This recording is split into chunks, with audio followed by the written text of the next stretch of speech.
За сайн байцгаана уу? Бид өнөөдрийн подкастаараа нийт эртний үеийн соёлын зэр зэвсэг гэсэн сэдвийн хүрээнд мэдээлэл хүргэх болно.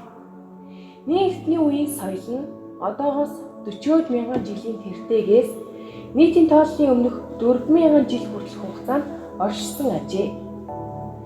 Хүйний эдлийн үе нь чулуун зэвсгийн хэд хэдэн үеийг дамжсан байдаг бөгөөд палеолит ба хуучин чулуун зэвсгийн үе, мезолит ба дунд чулуун зэвсгийн үе, неолит ба шинэ чулуун зэвсгийн үе гэсэн 3 үеийг дамжсан байдаг. Үүнээрээ палеолитын дотроо доод палеолит, дунд палеолит, дээд палеолит гэж 3 хуваадаг юм байлээ. За тэгвэл доод палеолитийн талаар илүү дэлгэрэнгүй яриад өгөөч. Доод палеолит нь 800 мянгаас 100 мянган жилийг хамардаг бөгөөд энэ үеийн хүмүүсийн хамтын амьдрал, хөдөлмөр нь хоорондоо ойлголцох зайлшгүй хэрэгцээ бий болсон учраас дохио зангааны хэл болон айжмаар ярианы хэл хөгжсөн. Үүний хэрээр хүний мэдэх чадвар, ухаан, өөрөөр хэлбэл чадамж нь даган хөгжсөн бөгөөд үүнийгээ дараа үедээ өвлөн уламжлуулах болсон. Бүдэг бадаг боловч хүний хамтын сэтгэлгээ, ур ухаан нийлэн баячхын хэрээр зэр зэвсгийн хувьд төрөл, даац нэмэгдсэн. За энэ үеийн хүний хөдөлмөрийн гол багц зэвсэг нь гэлбэр, мэсэн зэвсэг байсан бөгөөд үүнээс гадна арслан, заан, савгад хэрсгэх аврах том амьтдын яс, бороохон шийдэм зэргийг ашигладаг байсан.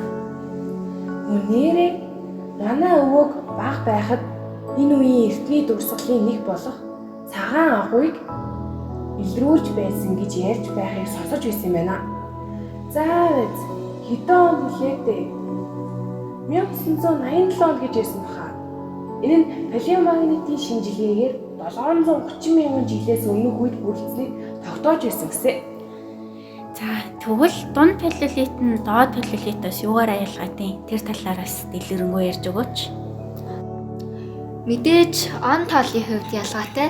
Дунд палеолит нь 100 мянгаас 40 мянган жилийн үеийг хамардаг. Энэ үед чулууг нөгөөгөөр нь цохиж холтчих аргаар хийдэг байсан.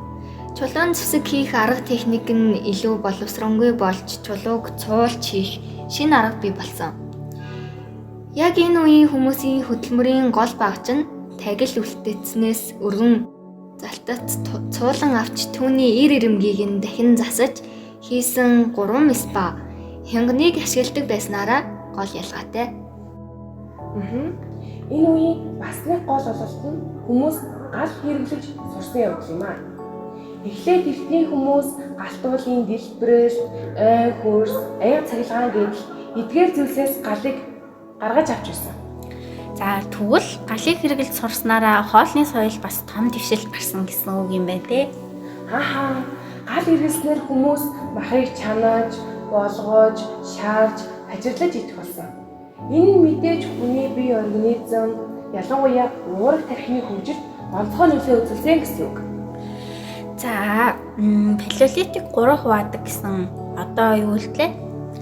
Дээд палеолит нь үлдсэн байна. Энэ үеийн талаар ярилцгаа. За 40 мянгаас 15 мянган жилийн өмнөх үеийг дээд палеолит гэдэг. Дээд палеолитийн үеийн чулуун зэвсэг хийх технологид нэлээд дэвшилт гарч чулууг цуулах ба сэтлэн ирлэх болсон нь чулуун идэл хийх үйл ажиллагаанд гарсан эргэлт шинэ энсэн арга байсан. Ялангуяа агнуурын тусгай зэвсэг болох жад бий болсон. Агнуурын ажлыг нэлээд хөнгөвчлсөн гэдэг шүү. Энэ үеийн хамгийн том дурсгалууд бол хадны завсан болон сийлмэл зургууд байдаг. Манай орон иймэрхүү дурсгалуудаар маш баян бөгөөд ховдын хойд цэнхрийн агуу болон ховдын чандман хар үзүүр ишгэн толгой хадны зургийг онцлон нэрлэмээр байна. За баярлалаа. Бидний ярих дараагийн сэдэв бол мезолит буюу дунд чулуун зэвсгийн үе. Энэ үед зэр зэвсэг хөгжлийнхөө аль үед явж исэн бол? Энэ үеэс зүүмэл зэвсэг хэрэгэлдэг болсноос гадна ном сумыг зохион бүтээсэн энэ үеийн хамгийн том дэвшил болсон байгаа. Манай Монгол орнд мезолитийн үеийн өрмөц талыг илэрхийлэх дурсгалууд багагүй байдгаас хамгийн гол дурсгал нь говийн үлдэц гэдгээ. За Одоо бидний ярих сүүлийн сэдв нь чулуун зэвсгийн эцсийн шат болох неолитийн үе байгаа. За, неолитийн үе нь болохоор Монголд 7000-аас 4000 жилийн өмнө болсон байдаг. Энэ үеийн хүний зэвсгийн болон хөдөлмөрийн багц хийх ур хийцээ ачаар нийгмийн бүтэц болон зохион байгуулалтанд том өөрчлөлт орсон. Мөн газар тариалан болон мал аж ахуй голцсон хөгжсөн байдаг.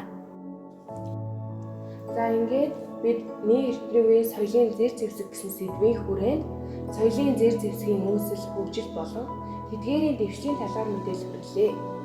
Мэдээлэл хүргэсэн багийн гишүүд болон манай подкасттай хамт байсан та бүхэнд баярлалаа.